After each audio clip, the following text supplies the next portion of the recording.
বোন আমাকে গতকালকে ফোন করে বলেছে উনি গত পরশু রাতে আমাদের অর্থমন্ত্রীকে স্বপ্ন দেখেছেন।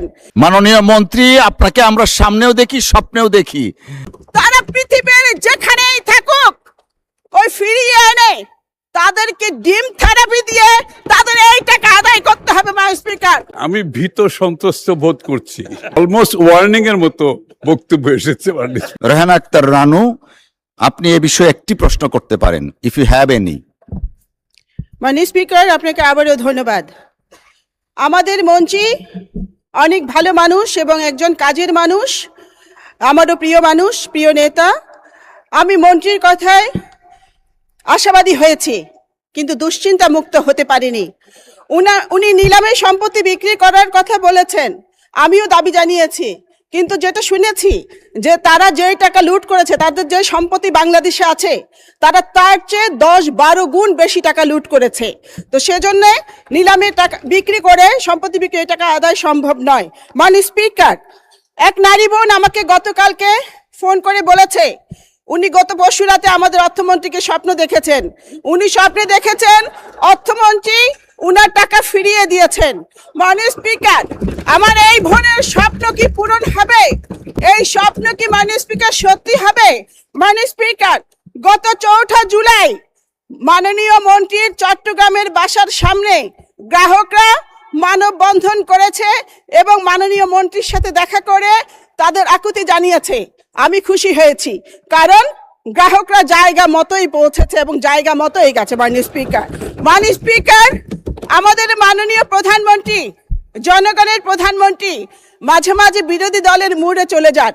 আমিও এই মুহূর্তে বিরোধী দলের দ্বিতীয় সারিতে বসা কয়েকজন সংসদ সদস্যের মুডে চলে যেতে চাই। মাননীয় স্পিকার, 75 লাখ গ্রাহকের প্রাণের দাবি সাথে সহমত আমি প্রকাশ করছি। সেটি হচ্ছে, একদিকে মানুষ টাকা তোলার চিন্তায় আছে, আরেকদিকে এখানে যোগ হয়েছে হেয়ার কাট নামক এক মরণ কাট সমস্যা।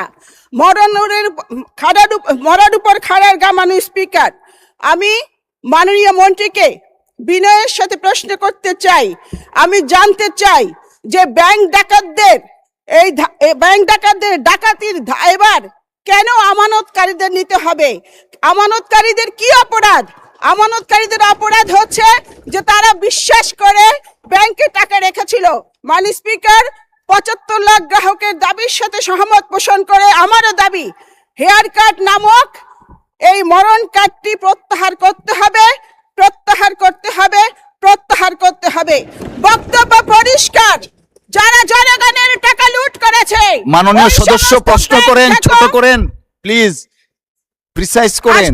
আই এম কামিং, এক সেকেন্ড শেষ করছি। মাননীয় স্পিকার, বক্তব্য পরিষ্কার, যারা গ্রাহকের টাকা লুট করেছে ওই সমস্ত ব্যাংক ঠেকো, ব্যাংক ডাকাত, ব্যাংক লুটেরাদের কোনো ক্ষমা নেই, কোনো ক্ষমা হতে পারে না। মাননীয় স্পিকার, তারা পৃথিবীর যেখানেই থাকুক ওই ফিরিয়ে এনে তাদেরকে ডিম থেরাপি দিয়ে তাদের এই টাকা আদায় করতে হবে। মাননীয় স্পিকার, মাননীয় মন্ত্রীর কাছে আমার প্রশ্ন, হেয়ার কাট নামক মরণ কাট প্রত্যাহার করে 75 লাখ গ্রাহককে স্বস্তি দেওয়ার কোন পরিকল্পনা আপনার মন্ত্রণালয়ে আছে কিনা? ধন্যবাদ মাননীয় স্পিকার। মাননীয় মন্ত্রী, আপনাকে আমরা সামনেও দেখি, স্বপ্নেও দেখি, দয়া করে উত্তরটা দেন। মাননীয় স্পিকার, আমি ভীত সন্ত্রস্ত বোধ করছি। অলমোস্ট ওয়ার্নিং এর মতো বক্তব্য এসেছে। মাননীয়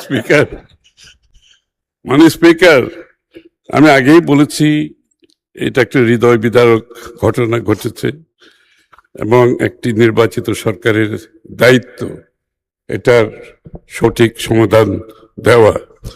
ইতিমধ্যে আমি আগেও বলেছি সংসদে, যারা আমানতকারী তাদের আমানত সুদ সহ ফেরত দেওয়া হবে